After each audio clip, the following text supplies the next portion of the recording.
Jaguardabandog here. I have the one of the best father and son duels in the not just in the U.S. but in the world. Period. Representing Chicago, home of Curtis Mayfield, home of Nick Anderson, Derrick Rose. Let's get right into it. I have Mr. Mel McDuffy and his son Khalil, and it's a.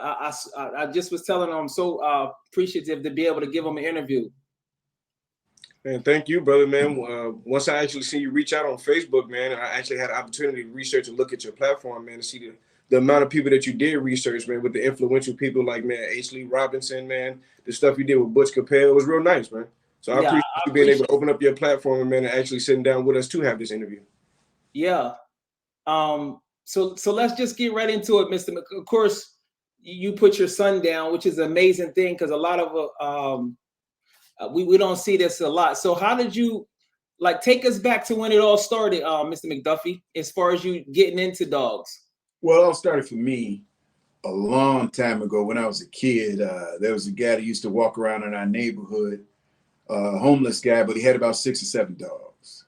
And it was to the point that, if we were going to the store or something like that, he was able to send 1 or 2 dogs with me without him. I'll go to the store for my parents, come back, the dogs will stay outside, come back, walk with me till we got back home. That triggered it. You know what I'm saying? At that point, so growing up, somewhat poor, we didn't have the monies and everything allocated to be able to send you off to school, get some training and everything done. So I looked up, met some people. Thule Park was doing some training with some guys. I dealt with them a little bit. Quickly outgrew that. Still thirst for trying to find out some dog training and to know more about it. Come from a family that always had dogs. End up running into a gentleman by the name of Darnell Wells. That's my mentor as far as dog training is concerned. He's since passed away. That was about 35 years ago. And I ran into Darnell, and he poured everything that he had into me. And up until this day, he's still probably one of the top 3 people that I know to have the ability to read a dog and read a dog very, very well.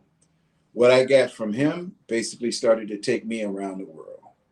And since that time, I've been all over the place getting some training in and things of that nature. So I quickly start to understand with doing it for myself and by myself, you're going to need some help. And like anything else, it's very difficult to find a good agitator.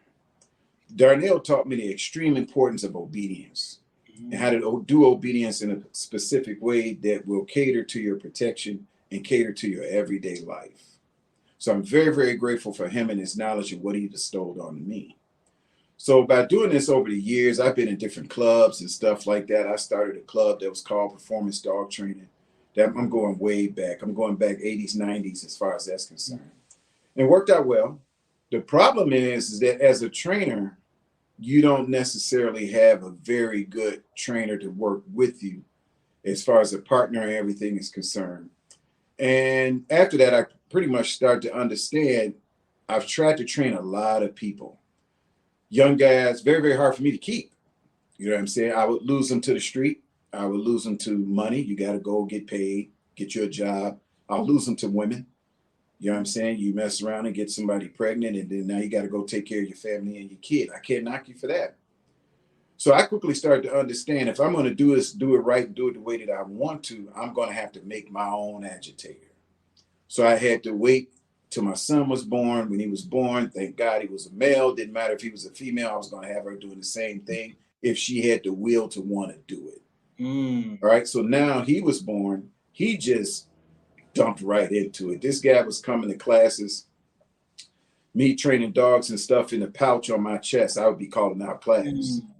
He's been in it from day one. And the good thing about all that is that he loved it and he thrived on it. So I knew I had something, but now it's just a matter of time. Got to get, old enough to understand what it is that I'm trying to teach you.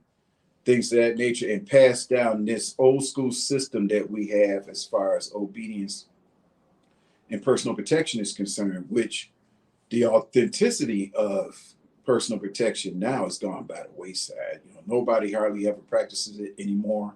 There's different variations of it out there. There's a lot of people out there that's proclaiming it, only been doing it for 5-10 years or so. This is not the original version of that. It didn't come from that. Didn't come from that at all. If you're dealing with people out here now that are probably 10, 15 years in the game, they don't have real personal protection. That's not a knock, because I'm not trying to discredit anybody. Right. There is different ways of getting the job done. I'm not saying that our way is the only way. Right. But when you start talking about the essence of personal protection, it came from here. It came from Chicago. So you're the originators then. That's big. Not. The people before me were. When we start talking about the Earl Joneses, the Gypsy Strattons, and these Earl Jones is the one that started it here in Chicago. Okay. Gypsy Stratton, Scorpio Jones, all of these people, Dewey Taylor, Walter Ward, they honed it up, perfected it, and put it out there on the street. Okay. That's amazing. So you was able to say that. What would you say, like what would you say is your talent that you was born with that allows you to be able to train dogs? Like, what is it about you that enable you to do that? Because just because you have an interest in something, like I'm interested in guitars, but I don't know how to play the guitar. What is it about yourself that allows you to do this? Like, what's like talent? Well, we see it a lot. Because you like something doesn't mean that you're into it. You know what I'm saying? Or you could do it well. You know what I'm saying? I believe what worked for me was the natural ability to be able to gravitate towards the dog, the natural ability to be able to understand what I was being taught in the psychology of the dog, and a natural rhythm and a natural movement. Again, this has nothing to do with black or white, because you do have a lot of white people or other people outside of black people that are very rhythmic. But when you start talking about agitation and things of that nature, there's a certain rhythm that you have to have. Now, to train a proper dog, that dog has to see every rhythm, even if it's awkward. So if you got somebody out there that's not rhythmic, that dog needs to see it so it's not strange to it. The fact that I liked it, I like dogs, period. In my family, since the day I was born, we always had 4 or 5 dogs, all the way up until right now. I've had as many as 26 at one time. You know what I'm saying? Now my numbers are much lower. I'm down to about 7. My son, when he started out, he was saying, well, Dad, I don't know if I'm going to be able to do it. I don't know about having multiple dogs and all this other kind of stuff. Now he got a ton of dogs. It just happens. Everybody that's in the dogs kind of know this route. Yeah. You start collecting dogs after a while because you see certain qualities and it's things that you want to do with them. You know what I'm saying? As far as that's concerned. But my attributes, again, was a rhythmic behavior and understanding of it. And just like what they say, if you do something that you like to do or love to do, it never becomes a job for you. Now, Mr. McDuffy, when did you realize, like, I'm nice at this? Because I'm sure it's a point that Michael Jordan was like, bro, I'm nice. Like, what year was it? When did you know, like, bro, I'm nice? When did you figure that out? That had to be probably right around, because it was about 86 or so when I got started. That had to be around maybe 89, 90. And the only reason that I ever would even make a quote like that, it was due to the guy that trained me, Darnell Wells. When he came to me and said, bro, I gave you all I got. You got everything. You know what I'm saying? It's on you now. I liken it to old school movie Kung Fu with, King having to snatch the pebble. It was passed down to me that particular type of way, but I knew it the very moment that he came to me and asked me my advice on a particular dog. Then I knew that I had surpassed him to a certain degree. So I would always give that respect to him, because it's because of him that has me to where I'm at right now. Can't take it away. And if we start to get to the point that we stop forgetting about and dogging out our forefathers, we've lost the history. Yeah. You may not like what I do. You may not like how I done it, but I did it before you. Just like the people done it before me. You cannot discredit any of them. Let's just take, for example, Gypsy Stratton. Rest in peace, right? Yes, indeed. Rest in I peace. love this guy. Yeah. I got no problems with him. But as I got deeper into training, our training methods went this way. I came up under that rule that he has, all defense all the time. But I understood I needed something a little bit different. So my thing is not 100% defense. You know what I'm saying? I need a balance of both. I started out doing maybe 50-50 of each, but what works out for me personally is a 60-40 split. Give me 60% defense, 40% prey, and I could turn out a very damn good personal protection dog with that. Those are all of the same symptoms and methods that I put into my son. I had this guy catching dogs. He was 8 years old. Wow. You know what I'm saying? He's corsos, things of that nature. He competed in his first competition. I think he was around 7 or 8 years old then and won. Wow. And they told me, they said, hey, don't put him in a competition no more. You know what I'm saying? Because he was in a competition with all adults. So don't put him in there no more. So I knew he had the knack for it very, very early. He had more of a thirst for it than I did coming up. Wow. I wasn't exposed to what he was exposed to, but from coming out of the womb, this guy's always been around me. He's always been around dogs. So he had nothing but years and years and years to sit down as a 2, 3, 4, 5-year-old and listen to me have conversations with people about training. So to me, it's in his DNA. It's in his pedigree. So he's destined to do it and do it well. I'm not just bragging on that because he's my son, but I've actually watched him and see him do some things that would even amaze me, especially in agitations. Like, how did he do that and didn't get bit? You know what I'm saying? So that natural ability to start to get in there. Then you get it to the point like I did with Darnell and start to shape and form my own method. He's going to do the same thing with me. He's done the same thing now. You know what I mean? He's starting to bring in more things into his training repertoire as far as obedience is concerned, agitation, different drafts, prey, defense, fight, stuff like that too. But what we have to take into consideration is that we had different dogs back in the 80s and the 90s. They're not bred the same. Everything is a complete circle. Would you say they was better back then, or would you say they was better now? I would say more pure. I would say that it was more pure, like he said back then, because you didn't have to really look like how you got to look now to find you a good dog for PP work. You find a good dog for personal protection. Back then, you get a mixed breed to do the same thing as a purebred dog very well. Oh, wow. Okay. So that was already ingrained in the dog's DNA, but over time, things started to change. Okay. People started finding out that if you had more prey, you can get some different things out of the dog. I'm not knocking that, but in my time and era, if you had a good dog that had a pretty decent balance in defense and prey, you could make an excellent personal protection dog. And the way that we trained and the foundation that we laid allowed you to be able to go and do whatever it is that you wanted to do. From a basic pet to Schutz and ring sport, whatever it was, you had a base foundation to be able to go and do anything that you want to do. These guys today and some of the stuff that they're doing, I can't sit here and tell you that they're not churning out good products. I see some damn good stuff online. It's mostly prey, but a very extremely high prey dog, in my opinion, will not make a good personal protection dog. And that's based on what we know personal protection to be, how it was in the 70s, 80s, and 90s versus now. Everybody's concerned with a bite. You see dogs on fabric very early. 12 weeks old, they're hanging off a burlap. That meant nothing to us back then.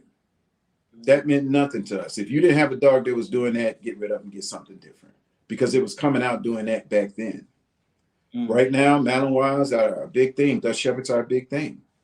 We didn't have any of that around when I was coming up. We were introduced to Malinois late 80s. So what did you have?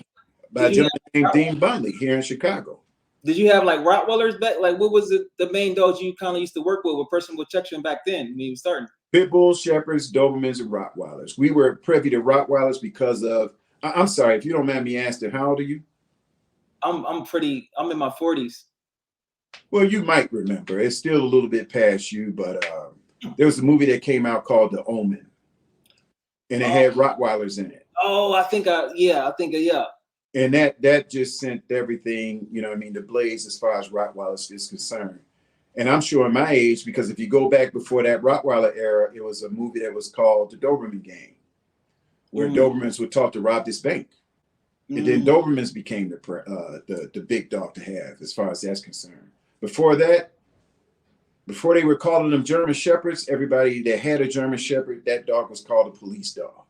Oh, you start going back in the 70s, your Shepherd was typically called a police dog because it was just a Shepherd, at least in the Black community. That's how that was. Pitbulls, from back then to today typically have not changed very much. If you start talking about old school ADBA, real pit bull, not bullies. Yeah. Real pit bulls, these guys are typically, even in today's times, almost the same that they were way back in the 70s and the 80s for me. So no big difference there. I'm sorry to cut you. So how are you? Because I'm not like an expert in nothing, but from what I've seen, most pit bulls doesn't have too much civil aggression. So how are you able to bring that civil aggression out when we know most pit bulls is not going to protect, like they're not really civil aggressive? How are you able to do that? That's your technique, right? No, not necessarily. You know what I mean? If you look at Muhammad Ali, which is one of the greatest boxers we've seen. Okay, Muhammad Ali was born with a particular type of ability, but it took the trainer to hone it up and make him what he is. But he had to have the natural ability first. So as far as pit bulls were concerned, back in the 70s and the 80s and the 90s, we were getting pit bulls from pit bull breeders, and these were the pit bulls that they didn't want. Oh, okay. These were the pit bulls that was not game dogs, was not, you know what I mean, going after other dogs and things like that. What we found is they may not be a game dog, but we could certainly put them on people. They were certainly intelligent. Right. You know I'm saying the right pit bull you could put up against a Doberman, a Malinois, the right pit bull. They were that flashy, that intelligent. You know what I'm saying? That's one of the reasons why we came up, me and my son, with the free pit bull training, is because we know that every pit bull is not what people say. It's a stereotype. So to help people out, we came up with a program that we were training pit bulls for free. So for people in the Chicago area, I got the number up there. Can you speak on that? Because that's a great service that's amazing. Well, that was our way of giving back to the community. Okay. So what we came up with was a free pit bull program. It was a basic level of training, the very beginning stage. Heel, sit, stay, down, stay, and then the recall. All of the commands were both verbal and with hand signals. You can come and do a 4-week course with us and get all of those commands for free. We were sitting around one day and we watched the news program, and there was a Hispanic lady there. She was in the hospital. Goo gobs and stitches all over her body. She had to her feet. Absolutely. She had been mauled by a pack of pit bulls. Another guy had 2 dogs, had puppies. So now 2 pit bulls turned into 12. Easy. They grew up. They got out of the yard. They got on this lady. Mauled her up pretty good. But the interview that she gave in the hospital was what prompted me to say, hey, look, we need to start a program for this. That's amazing. She said she didn't want her kids to come see her in the hospital in that condition because she did not want her kids to be against pit bulls. I think that's a huge statement. She didn't want her kids to learn and hate pit bulls. So with that, somebody has to do something to change the trajectory. Yeah. We all know, if you're a trainer or anything like that, we all know that all pit bulls aren't crazy and trying to kill you and going to eat your baby and lock on to you and won't let go. We know that not to be true. There's a lot of good dogs out there as far as that's concerned. We just need to pair these dogs up with good parents. And people need to understand what it takes to put together some of these dogs. That's it. So we wanted to give back to the community. So we decided to give the class for free. And believe it or not, with our ability to be able to train to a specific level, I would get people that would come, and my son's a witness. I would get people that would come to our pit bull class from as far as El Paso, Texas, Ohio, Texas, Iowa, everywhere in the Midwest, Minnesota. And they would come in once a week and do this class. They'll drive down on a Friday, do our Saturday class. They're back home Sunday. And I have people that would live 10, 12 miles from us that said, no, you guys are too far. Well, if that's the case, then obviously you're not our client. We wanted people that really, really wanted to dedicate themselves to having a good dog that would not fit the stereotype that American society has for the pit bull terrier. Right. So it's not that we're pit bull fanciers. We're dog trainers first, and we train any dog. But that was our way of giving back to the community and to help that breed. Now, a question for you guys. Based on your experience and knowledge, are there particular breeds that are maybe more challenging to train or are there also breeds that's easier to train? Absolutely. You know what I mean? You look at the Malinois craze and the Dutch Shepherd craze, these guys are designed to do that particular type of work. And I'm not trying to discredit any trainer. No, we understand. Trainer that could train a dog has a good dog, but the way that we look at it, when you train a Malinois, a Dutch Shepherd, or something like that, or a Border Collie and obedient, that's cheating. These guys are predestined to do that particular type of work. Yeah. You still need a certain skill level to be able to do that. You know what I'm saying? But I could get a Malinois and put that dog together in a year and a half or so, and I could train an 8-year-old kid to work that dog just like me. You know what I'm saying? They're predestined to do that particular type of work. Now, a challenge is to get a presser to do the work like a Malinois.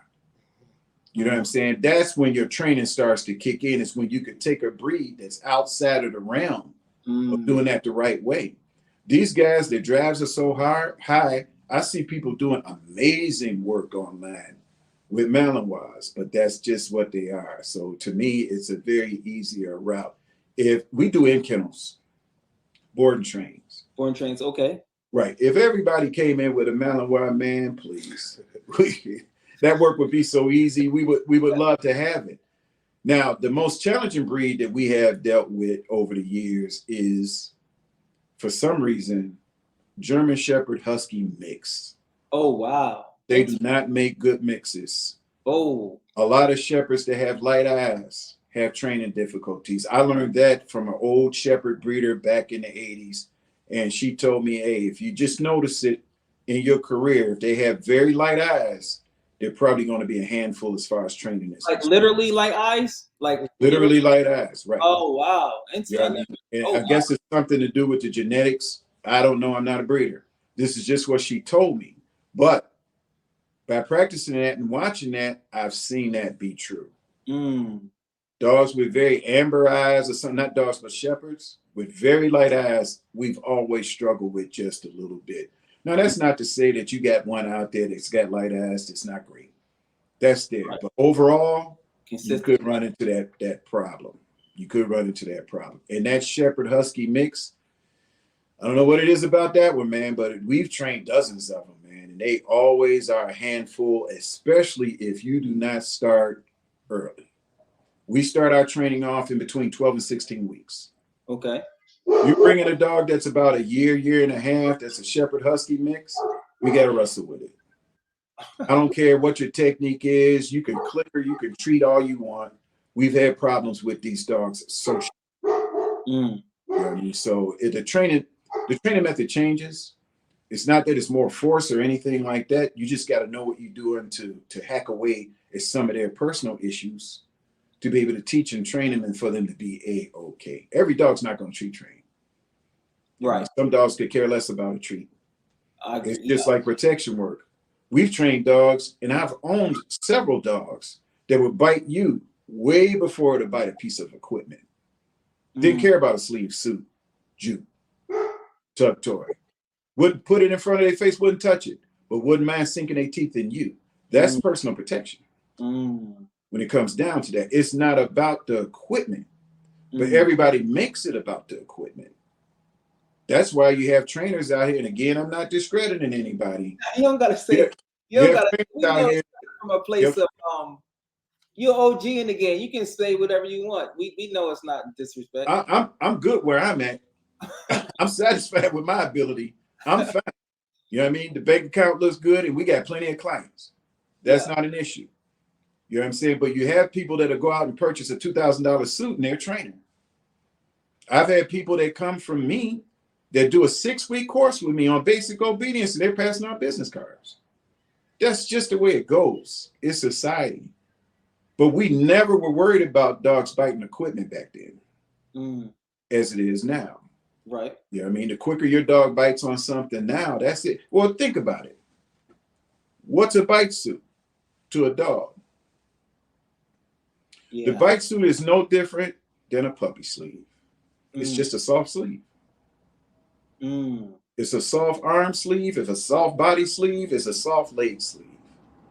Because essentially it's made out of the same material. It's got no bite bar in it. Okay. That's it. Oh, Okay. The suit was basically used to teach dogs to target different areas. That's how we used to use it.